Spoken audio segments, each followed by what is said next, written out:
So వరుణుడు finally కరుణించాడు. రెండు తెలుగు రాష్ట్రాల్లో వానలు పడుతున్నాయి, కానీ తెలంగాణలో ఎక్కువ ఉన్నాయి అండ్ ఉత్తర తెలంగాణలో కూడా ఇంకా ఎక్కువగా వర్షాలు పడుతున్నాయి. మనం గత 2-3 సంవత్సరాలుగా ఖమ్మం గురించి, వరంగల్ గురించి ఎక్కువ మాట్లాడుకుంటున్నాం. సో ఇప్పుడు ఆ రెండు ఉమ్మడి జిల్లాలకు సంబంధించి ఒకసారి తెలుసుకుందాం ఎలా ఉంది అక్కడ పరిస్థితి. మనకి ఇద్దరు రిపోర్టర్స్ ఉన్నారు. సో పెద్దీష్ వరంగల్ నుంచి ఉన్నారు అండ్ తర్వాత ఖమ్మం నుంచి నారాయణ ఉన్నారు. ముందుగా పెద్దీష్ నిన్ననే మనం మాట్లాడుకున్నాం ఇదే టైంకి తొలి భారీ వానను ఉమ్మడి వరంగల్ జిల్లా చూస్తోంది. అది నిన్నే మనం మాట్లాడుకున్నాం. సో ఇవాళ ఏంటి సిచ్యువేషన్? ఇంకా ఎడతెరిపి లేకుండానే వాన పడుతున్నట్లుంది.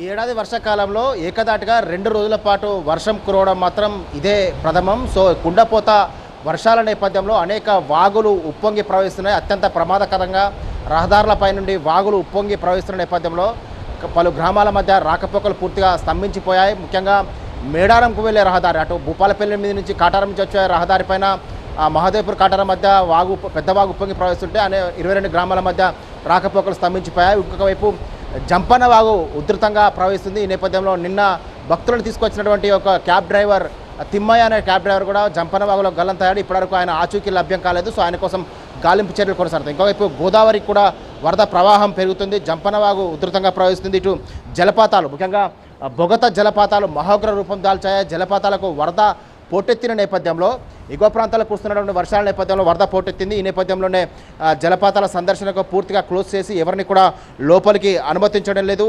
ఇటు ములుగు జిల్లాలోని దయ్యాల వాగు, జంపన్న వాగు మహోగ్ర రూపం దాల్చాయి. ముఖ్యంగా వాజేడు మండలంలో రికార్డు స్థాయిలో 192 మిల్లీమీటర్ల వర్షపాతం నమోదైంది. వెంకటాపురం మండలంలో 168 మిల్లీమీటర్ల వర్షపాతం నమోదైంది. ఏటూరు నగరం మండల కేంద్రంలో 156 మిల్లీమీటర్ల వర్షపాతం నమోదైంది.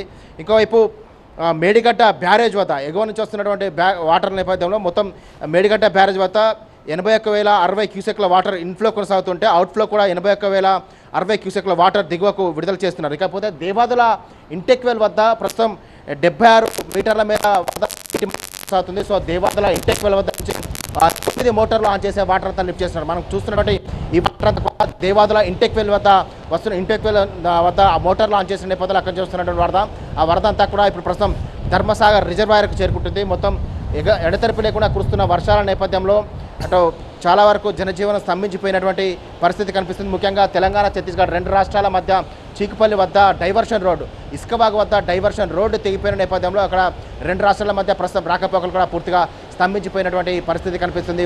వరంగల్ ఉమ్మడి జిల్లా వ్యాప్తంగా రాబోయే 2 రోజుల పాటు కూడా ఇదే విధంగా వర్షాలు ఉంటాయని హెచ్చరికలు జారీ చేస్తున్న నేపథ్యంలో అధికార యంత్రాంగం కూడా పూర్తి స్థాయిలో అప్రమత్తంగా వ్యవహరిస్తున్నారు. వాగులు ఉప్పొంగి ప్రవహిస్తున్న ప్రాంతంలో ప్రజలెవరు కూడా వాగులు దాటకుండా పోలీసులు పికెటింగ్ ఏర్పాటు చేసినటువంటి పరిస్థితి కనిపిస్తుంది.